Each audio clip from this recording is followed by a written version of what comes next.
Hey, YouTube. Hey, everybody. My name is Lee Wright. I am the Secretary of the Osceola Young Democrats, and today I am happy to introduce our guests from House District 39, the Democratic candidate for House District 39, Chris Cause. Hey, Chris, how's it going? Hey, everybody. Thanks for having me, Lee. Welcome to Spill the Tea with OYD. Let's do a little cheers. Cheers. Digital Very happy. cheers. So what are you drinking today? I am indulging in a ginger drink. I found Ooh, this at a Thai restaurant my girlfriend and I go to that would have this phenomenal ginger drink that was there. And eventually I had to say, like, all right, where can I get this for myself? I mean, we're happy to come here and spend $6 on whatever this drink is, but how can we bring it ourselves? So we actually tracked it down, and here it is. Right. okay. Is it spicy? I like a It is. good bold ginger taste. It is. You can put maybe half of it inside. I actually like the whole thing. I like the bold ginger. So when we were trying it, we're like, you know what? That's close. It's not quite right. We found out you got to add a little lime juice in there too. So Oh, okay. just a little hint of lime on top. Nice. I like that. It's like ginger tea hacks with Chris Cause. It's a short show, but very informative. So, well, thank you so much for joining us today. And I know that you're a teacher and you know that I'm a teacher. So I'm going to start right off with a teacher style question, which is I'm an English teacher. And I want a metaphor. How are you and that ginger tea similar? How are you and your campaign similar to that ginger tea? I would say that I am bold but appealing. How about that from a ginger standpoint? The idea that a teacher who doesn't teach at a traditional school, doesn't have, doesn't know the parents of regular students that you'd have, and 20, 25, 30 kids in a class, and being able to kind of introduce yourself to a certain constituency. I mean, I teach, for those of you who don't know, I teach in a jail. I teach in a juvenile detention facility in Bartow. So it's right there in the Polk Central Jail. So I rarely have the opportunity to meet any parents or really people of voting age other than the people that I work with. And so I would say that for somebody who is a teacher in the first place and doesn't have the same kind of constituency, to run for office would be bold. But the idea that I want to present some really common sense ideas. I want our district to be better represented. I don't think that our district is represented almost at all, frankly. We're represented currently by a 23-year-old girl who's never held a job.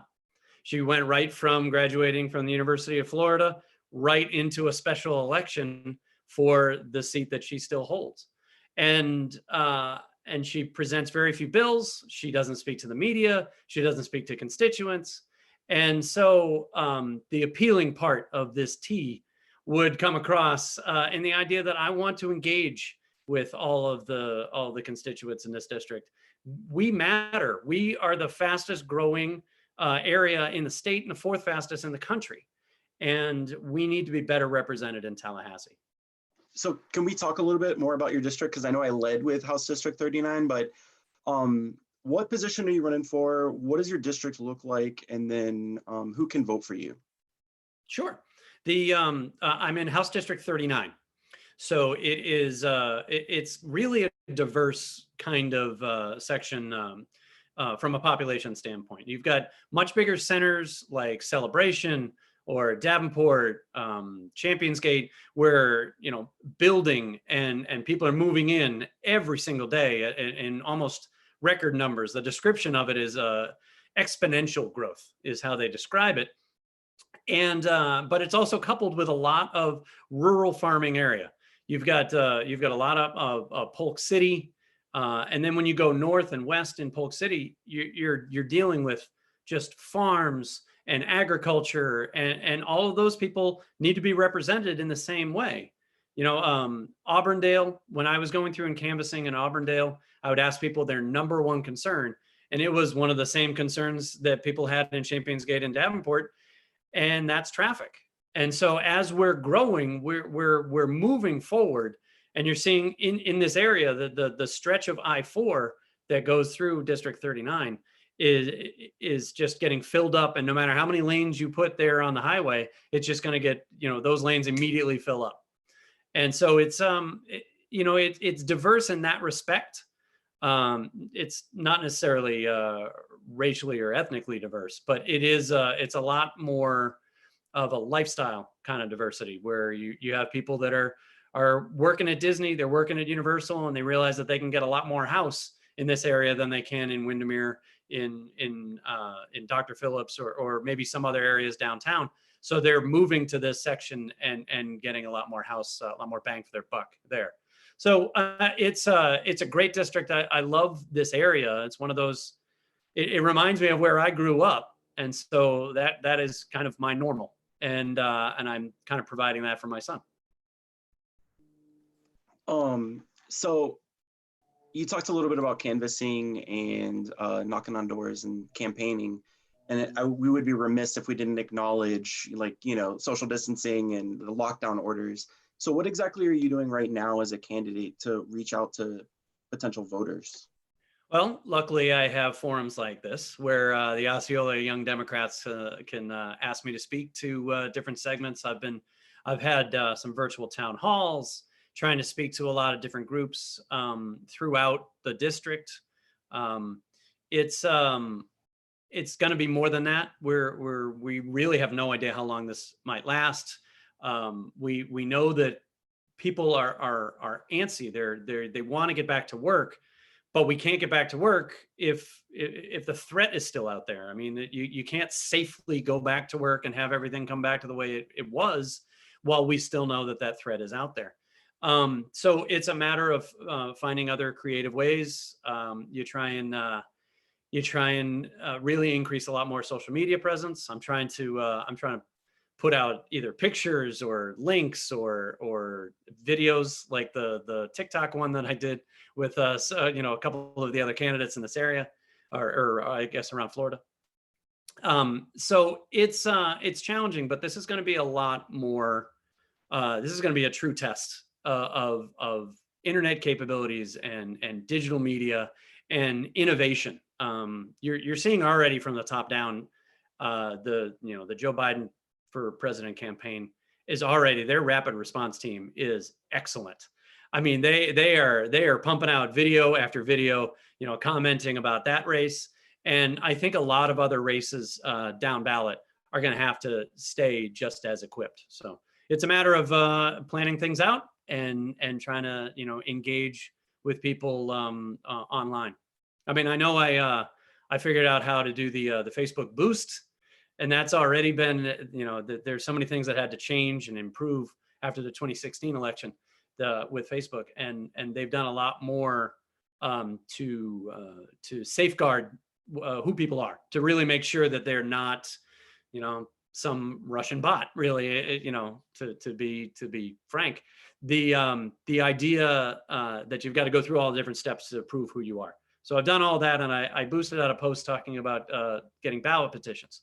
That was kind of a big push that we were working on for the campaign, to try and get people engaged online, sign ballots. You have to get a certain number in order to get onto the ballot, a certain number of signatures, and we're going to fall a little short of that, and that's okay. We're going to transition into the qualifying fee, so we're going to start doing a lot more of a fundraising push to do that. But in the meantime, when I was putting out some online ads to try and get people to sign the petition, it was a good exercise in seeing how some of the online presence may or may not be received. You're seeing people, it's a shame that a total stranger is asking you to just sign a petition, and you're saying that you're a Democrat running for this office, and then immediately the vitriol just goes through the roof. And for somebody that you don't know anything about, you don't know that they're a teacher, a father, really anything about them, and it's a little microcosm of what we're going to have over these next 6 months. I think with people kind of entreating to their camps, whether or not they're in the red team or on the blue team, And I really wish that we could find different ways to have better conversations across those lines. So I want to first say thank you for mentioning that TikTok video. If anybody is currently watching this video and they have yet to seen this TikTok video, please go to Osceola Young Democrats on our Facebook page. We just released it, so please share it to all your friends. It is the most hilarious and innovative TikTok I think I've seen any political person sharing. So thank you for that, and for your willingness to participate in that. And I mean, my son's 12, and I told him, yeah, so I opened a TikTok account. He's like, you opened a TikTok account? so that was great. Like, I figured out how to use it. Another thing that you said that really kind of struck me, and I think it's important that we talk about is, you said that when you talk to people, when you let them know you're a Democrat, there is kind of, like a stigma attached to that. So why is it important that you are a Democrat? Why do you choose to be a Democrat? Somebody explained that to me a long time ago with their perspective on this kind of this question. They said that Democrats want to help people and Republicans want to help companies. And I'm always going to side on the one that wants to help people. When you look at issue after issue after issue, you're seeing that Democrats are coming down on the side of helping people, whether or not it's education, that is so important to both of us. We want to help teachers. We want to help students. We don't want to keep going with this, with testing that's beaten down kids' throats and put so much pressure on them at such an early age. We want to be able to support teachers, ones that are just starting out, all the way to teachers that have been here for 25 years. We want to be able to help all of the educational staff that helps education run, but we're not looking to take money out of that system and make money on it. Maybe, I understand that it's a radical concept, but not everything can make money. I mean, a police force doesn't have to make money. A fire department doesn't have to make money. We don't have a system that says, it would be a shame if, if you didn't like your police system right now, well, then you can hire a private one. And then if you don't have enough money, too bad. I mean, these are all of the parallels that you could have to having, a public education versus private education system that's subsidized by the government.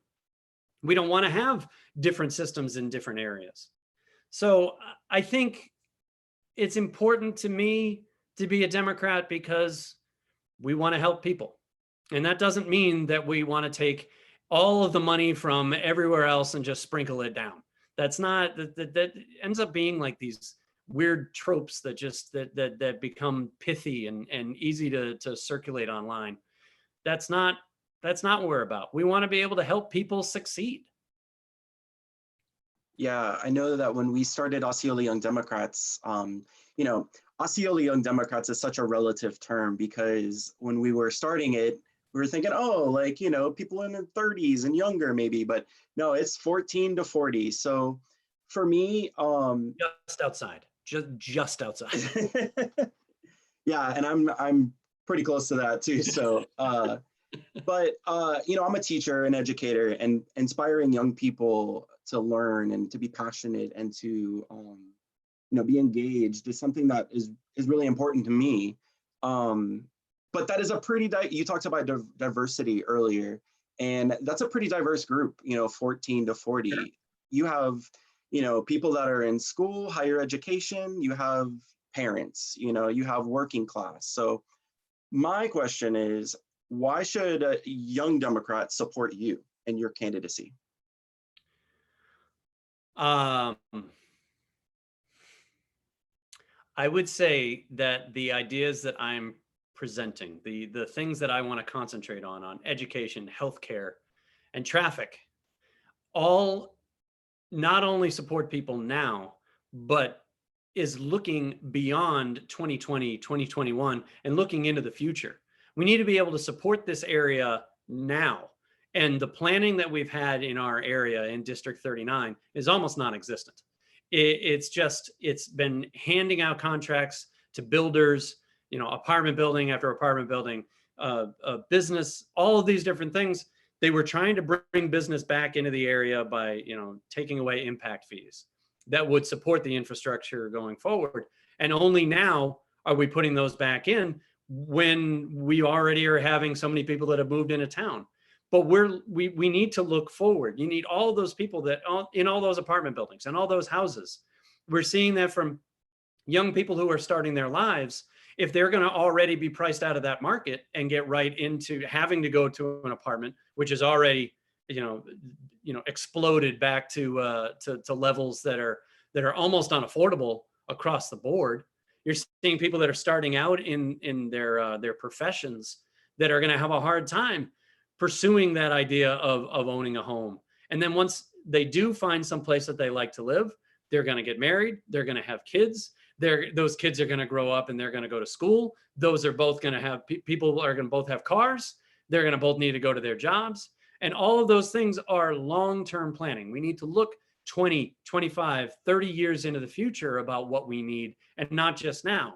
Right now, in Florida, we've got 800 people that move, maybe not right now because of everything that's going on, but 800 people a day are moving to Florida. And it feels like they're all on I-4 when we don't have a pandemic. But the idea that we're not looking forward, we're not accommodating all of the people that do want to move here. So the things that I would want to focus on are ideas that young people starting out in their lives can look forward and see a plan for the future. I'm so glad that you brought up affordable housing, because just leading right into my next question. I swear I didn't get them ahead of time. Well, So I didn't go to rehearsal either. The median household income in our area is $50,000. And yet the average or the median rent is about $1,200. What is your position on affordable housing? And then what can we do at the state level to make living in Central Florida and House District 39 more affordable? Interestingly enough, when I looked into more affordable housing in our area, in Polk, I found 6, the Polk version or Polk part of District 39. There are 6 different affordable housing areas. And when you look into Osceola, the Osceola portion of District 39, there are 0.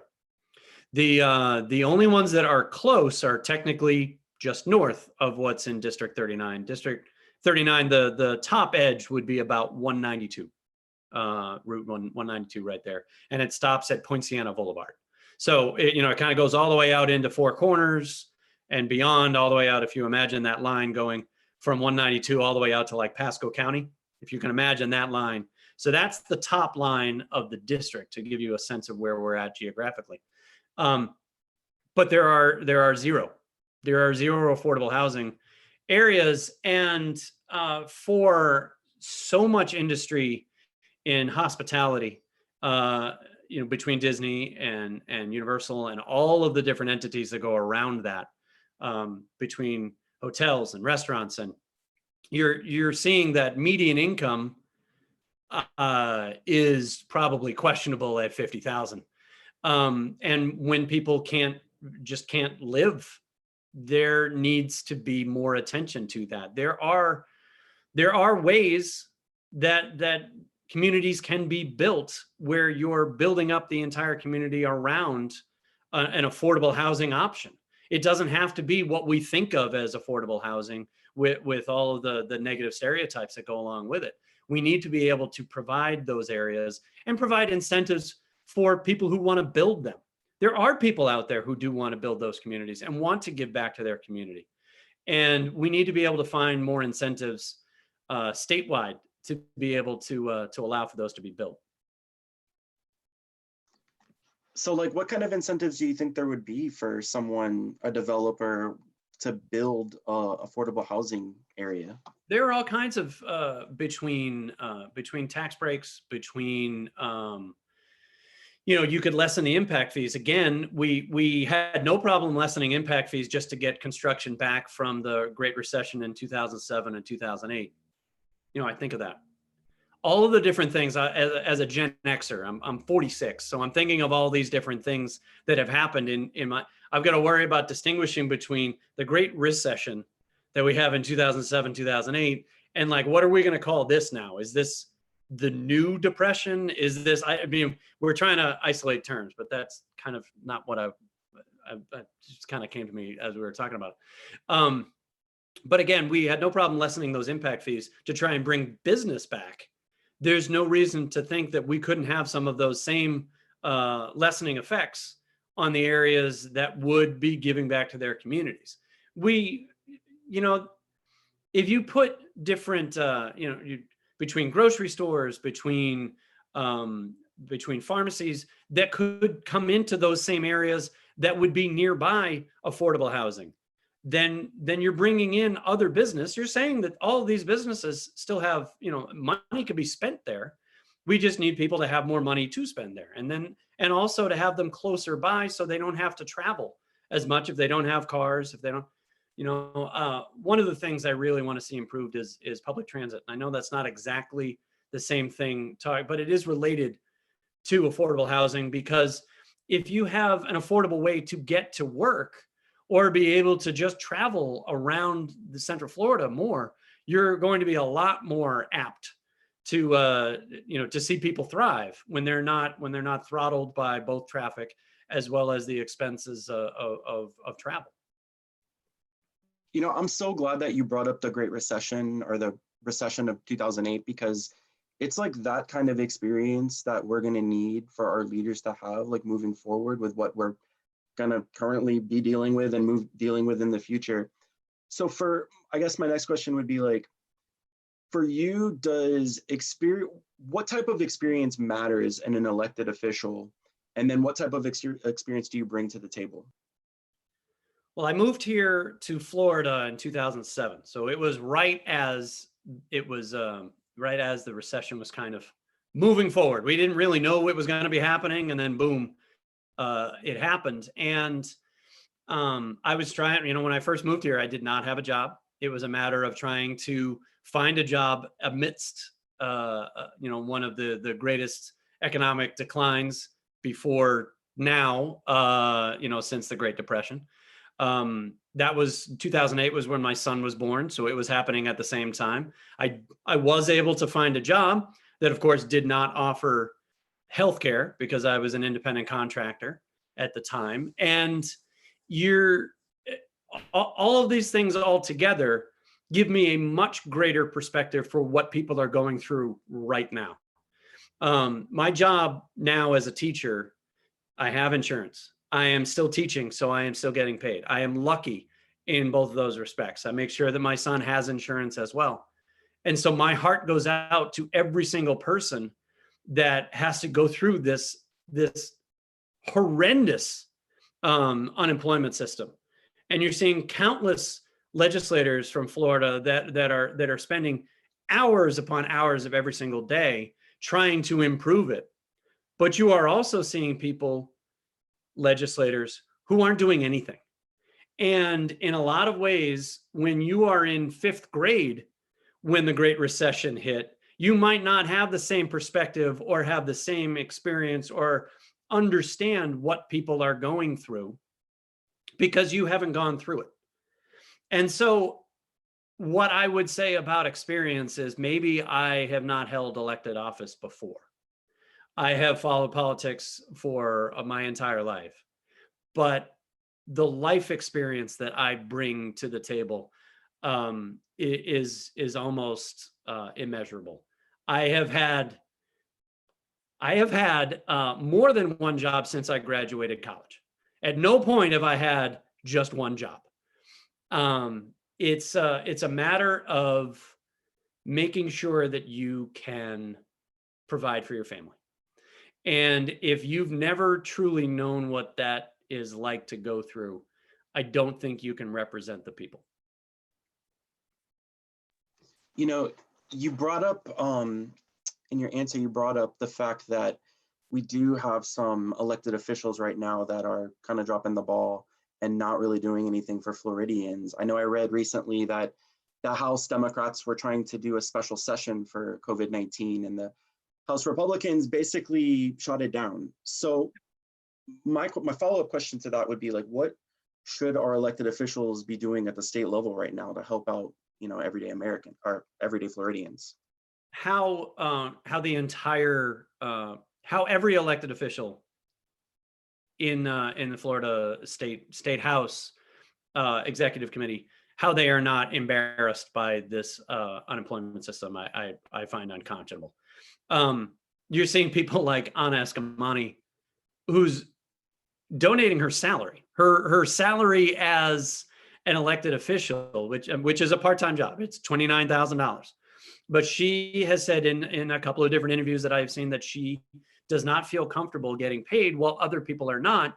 And to compound that, she doesn't want to give it back to the state because she's not sure when that money might actually get to people. And so she's paying people's like electric bills and water bills and rent in some respects. And she deserves all of the kudos. She truly does for doing that on her own.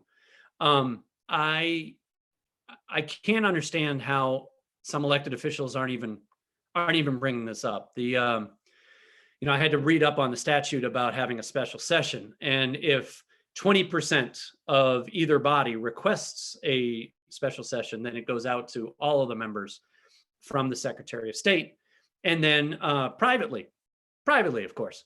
And then they all will radio back in some written manner to the Secretary of State. And then you need to have 60% of each of the bodies say that they will have a special session. And it was apparently a straight party line vote. And since we have had one party control in the state of Florida since about 2002, you are seeing the effects of that. I mean, you're seeing that a Florida unemployment system that was designed to fail. It's designed to not accommodate people. It is supposed to keep that money from going to the people that have paid into that system. And you're seeing the fruits of that labor. And unfortunately, they decided to not come back to a special session and deal with that specifically. The governor has said he has put all these different resources, and it's gotten better.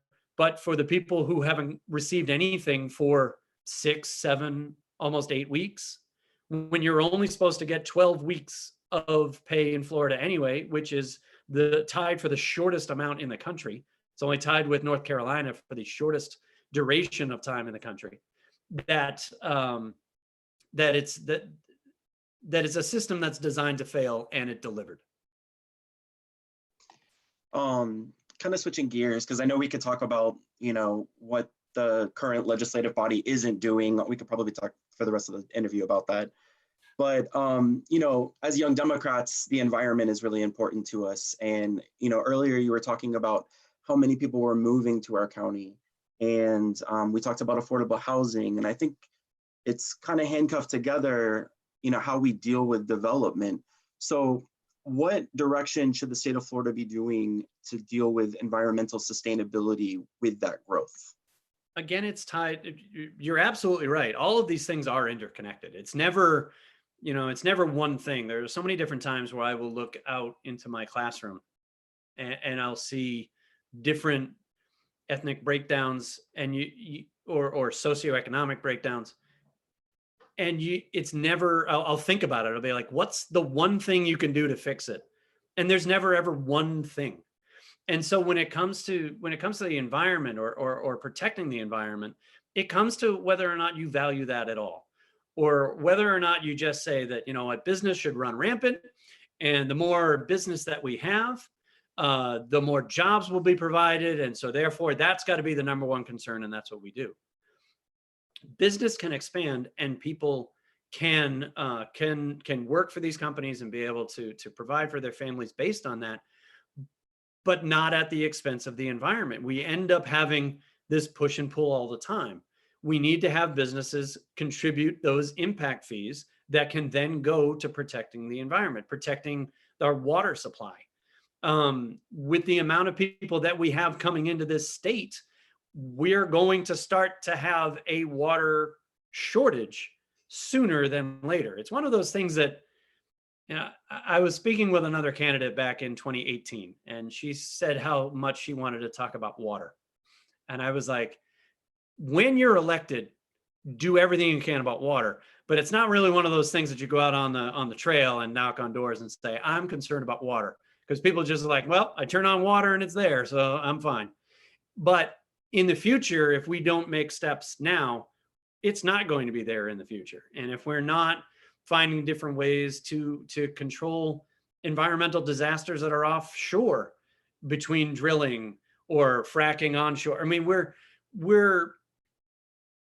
allowing business right now, that balance is too far towards the business side and not enough towards the environmental side.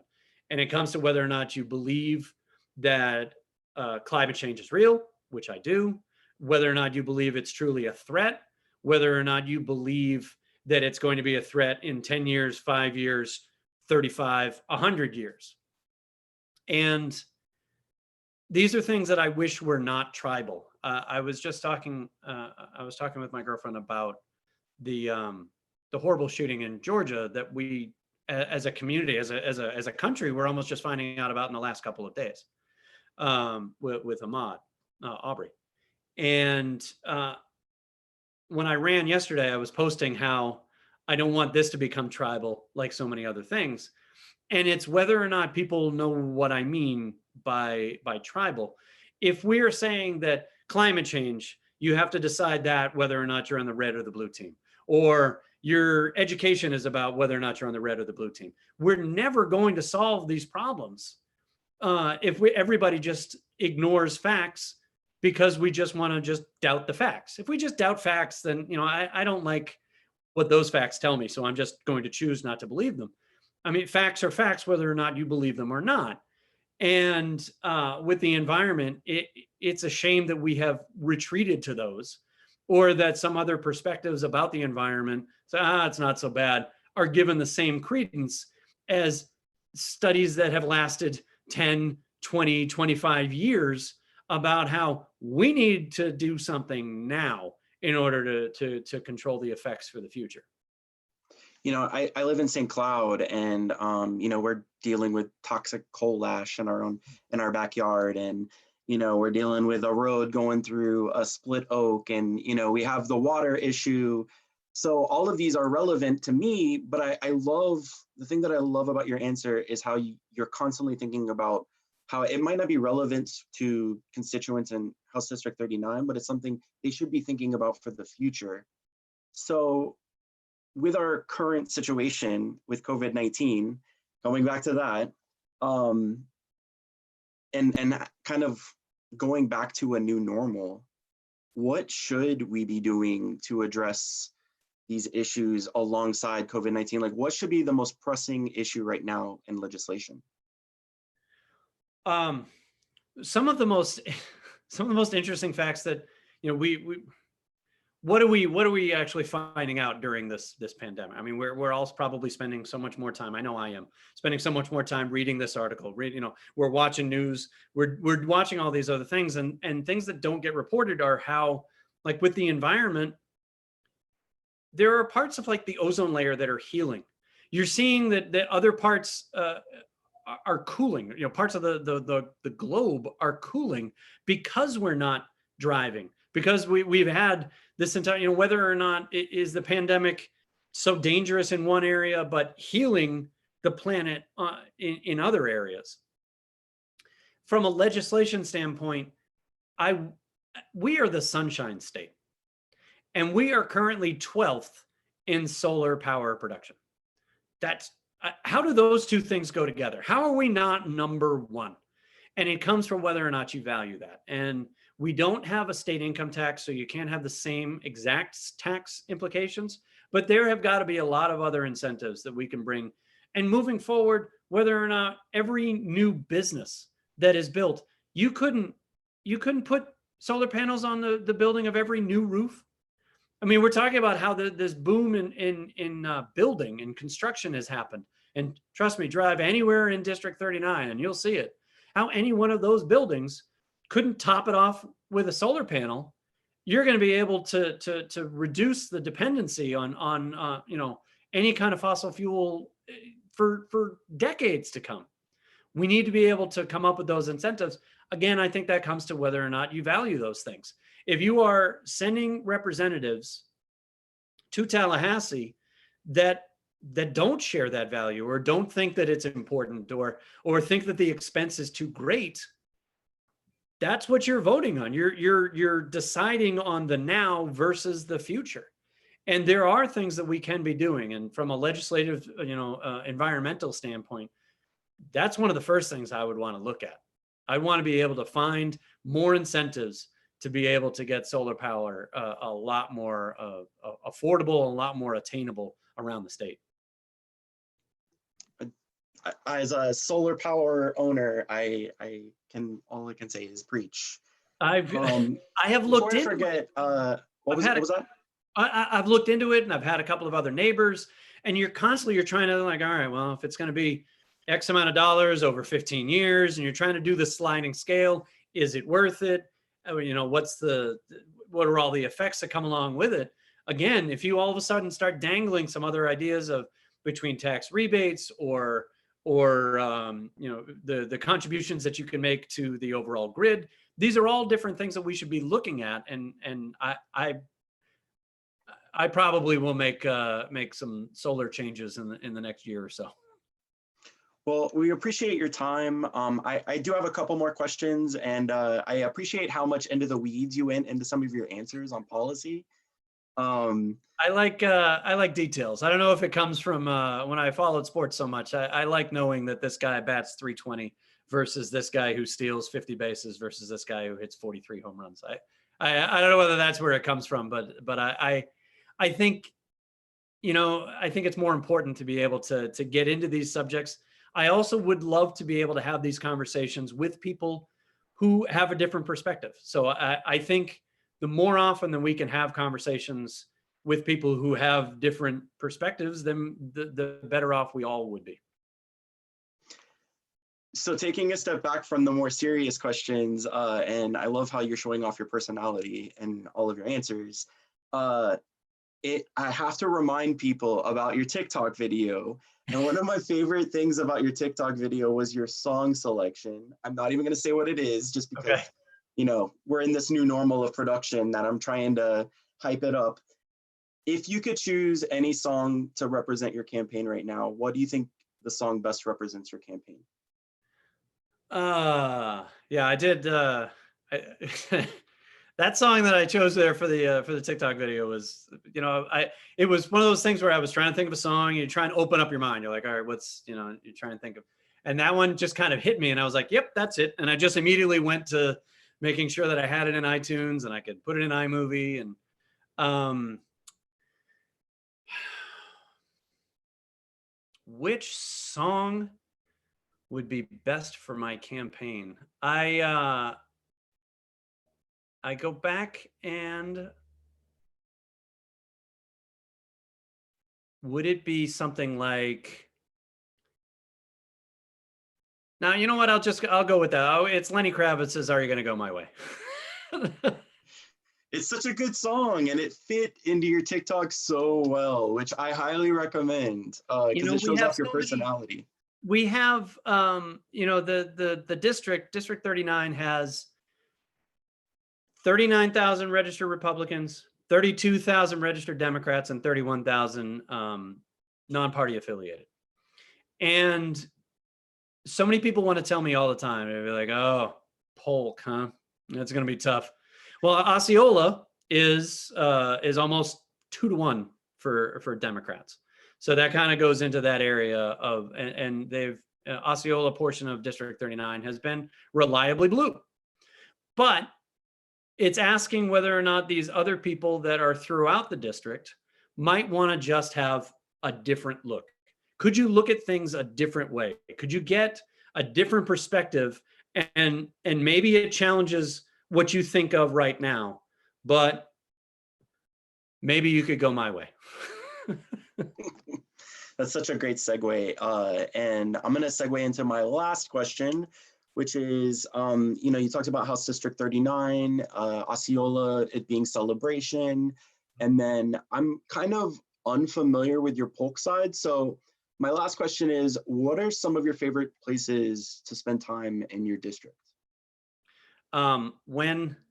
When my son was growing up, and I was lucky enough to stay home with him for until he went to VPK, and I spent a lot of time in Celebration. So in a lot of the parks, I befriended some of the. There was a um, mommies and me group that was there that let a wayward dad in. It was very nice of them, but had great relationships in Celebration, and the community that is there is fantastic. Um, there are areas in Lakeland that you would think you are in different parts of this country. I've been lucky enough to live in several different states. I've lived in Massachusetts, California, went to college in Connecticut. I was a sportscaster in Colorado, and in so many different cross sections right there. And even like a place like Lakeland, you can go and get Cuban food. You can go and get, all these different areas. You always go back to food when I'm teaching things, and especially geography. I try to always bring in food to try and get kids to remember what areas I'm talking about.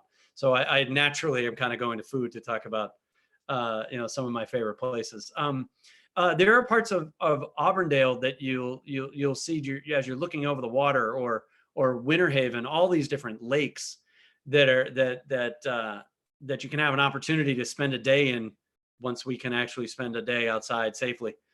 But right now, where I am in Davenport is probably one of my favorite places. I love the community. I would love to see more like family-owned restaurants. I would love to see more of that grow throughout the community, because I truly think that's how you're going to enrich that area and make it more of our own. We have a lot of tourism. We have a lot of vacation homes and vacation rentals that are in that area. So sometimes people want to come down and they're like, look, I know Chili's, I'm going to Chili's.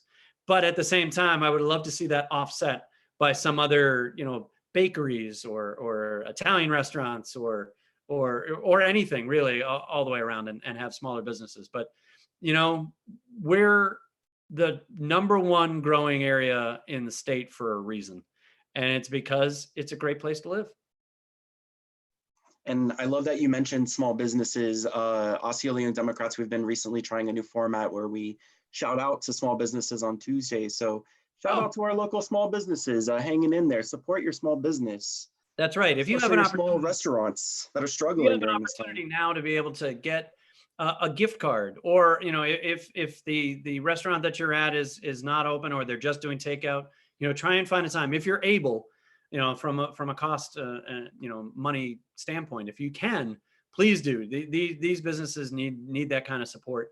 And especially the ones, if you're looking at a couple of different ones, and maybe one place has masks and another place doesn't have masks, maybe that money, your dollar, I say all the time, money doesn't vote, but our dollars can express how we feel.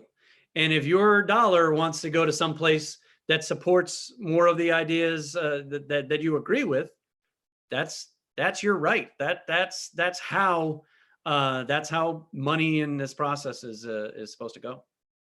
Well, Chris, thank you so much for spending your Saturday. If any of our viewers can want to reach out to your campaign, or sign a petition if they live in House District 39, what is the best way to get a hold of you? You can go to my website at chriscause.com. Real easy. See, it's just like that. That's how it's spelled. And .com. You can email me right there. You could donate to the campaign up at the top right-hand corner, as well as sign a petition. We're taking those until May 11th. I mean, if all of a sudden we get a big, huge flood this weekend, that would be amazing. But otherwise, we're going to need to start really going after donations. So any amount of money that anybody might have that you want to support a candidate who truly believes in this district and its future, that would be I would be so appreciative. And it's the end of Teacher Appreciation Week. So what better way to appreciate our teachers and our educators for our youth, and to send one on up to Tallahassee. Chris, thank you That's so very much for true. your time today. I really appreciate it. Thanks so much for having me.